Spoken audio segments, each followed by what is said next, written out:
নমস্কার বন্ধুরা, লিপিকা কিচেনে সবাইকে স্বাগত। তো আজকে নতুন আর একটা রুই মাছের স্বাদিষ্ট রেসিপি নিয়ে এসেছি। তো এটাকে আমি কি করে তৈরি করছি সেটাই দেখাবো। তো আদা, রসুন ওর পেঁয়াজ, টমাটার এগুলো সব কেটে রেডি করে নিয়েছি। এখানে একটা পেস্ট তৈরি করব। হাফ চামচ ধনিয়া গুঁড়ো, হাফ চামচ জিরা গুঁড়ো, হাফ চামচ হলদি গুঁড়ো, হাফ চামচ লাল জারের গুঁড়ো আর হাফ চামচ লবণ দিয়ে একটা পেস্ট তৈরি করব। এর ভিতর কিছুটা জল দিয়ে দেব। এই পেস্টটা যদি একটু গরম জল দিয়ে করা হয় তাহলে খুবই টেস্টি হবে সবজিতে। তো এর ভিতরে 2 চুটকি গরম মশলাও দিয়ে দিয়েছি।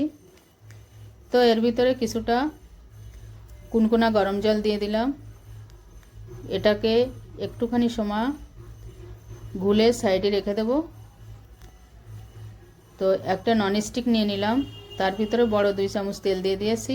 এর ভিতরে কিছু বেসিক গরম মশলা নিয়ে নিলাম ফোড়নের জন্য। এটাকে হালকা ফ্রাই করব। তারপরে 4টে পেঁয়াজ কেটে রেখে দিয়েছিলাম সেটাই ছেড়ে দিলাম। তো এটাকেও আমি হাফ কুক করব। তারপরে আদা রসুন দিয়ে ওটাকেও হাফ কুক করব। তারপরে যে ঘোলটা বানিয়েছিলাম মশলার ওটাও দিয়ে দিলাম, ওটাও হাফ কুক করব। তারপরে যে টমেটোটা কেটে রেখেছিলাম ওটাও হাফ কুক করে একটুখানি জল দিয়ে ভালো করে ওটাকে জ্বালিয়ে নেব। তারপরে মাছগুলো দিয়ে দিলাম। তোমরা যতটুকু ঝোল রাখতে চাইবে ততটুকুই জল দেবে। তো এখানে 3টে লোক খেতে পারবে অতটাই জল দিয়েছি আমি। তো ওটাকে ভালো করে সবজিটাকে ভালো করে আমি জ্বালিয়ে নিলাম, ঢেকে দিলাম। 2-3 বার ঢেকে ওকে উল্টিয়ে পাল্টিয়ে কমসে কম 8-9 মিনিট পর্যন্ত আমি একে ফুটিয়ে নিয়েছি। তো সবজিতে ভালোই কালার চলে এসেছে। তো একে আমি আরও 2 মিনিট ঢেকে দেব, উল্টিয়ে পাল্টিয়ে ভালো করে ঝোলটাকে জ্বালিয়ে নেব, ফুটিয়ে নেব। তো এখানে রান্নাটা আমার প্রায় শেষের পথে। কত সুন্দর কালার এসেছে রান্নাতে, আর খুব গরম মশলার খুব সুন্দর একটা সেন্ট বেরোচ্ছে। তো আমার রান্নাটা কমপ্লিট হয়ে গেছে। আমি এরপরে কিছু কাটা ধনিয়া ঢেলে দিয়ে রান্নাটা কমপ্লিট করলাম। তো এটার সঙ্গে আমি একটা যেটা খেতে আরও বেশি ভালো লাগবে সেটা ধনিয়ার চাটনি, সেটাও আমি সামনে দেখাবো। তো একদম পুরো থালিটাই আমি রেডি করেই দেখাবো। তো এখানে ধনিয়ার চাটনি কিভাবে করব সেটাই দেখাচ্ছি। কিছু ধনিয়ার পাতা কুচি কুচি করে কেটে নিয়েছি, কিছু রসুন দিয়ে দিলাম, রসুনের কোয়া, আর কিছু গোলমরিচ, আর 2 চুটকি মতো জিরা,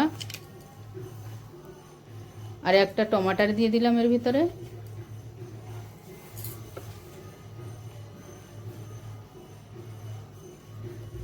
আর হাফ চামচ লবণ, ওই স্বাদ অনুসারে পরে টেস্ট করে দেখতে হবে, যদি লবণে কম হয় তাহলে আর একটু দেওয়া যেতে পারে।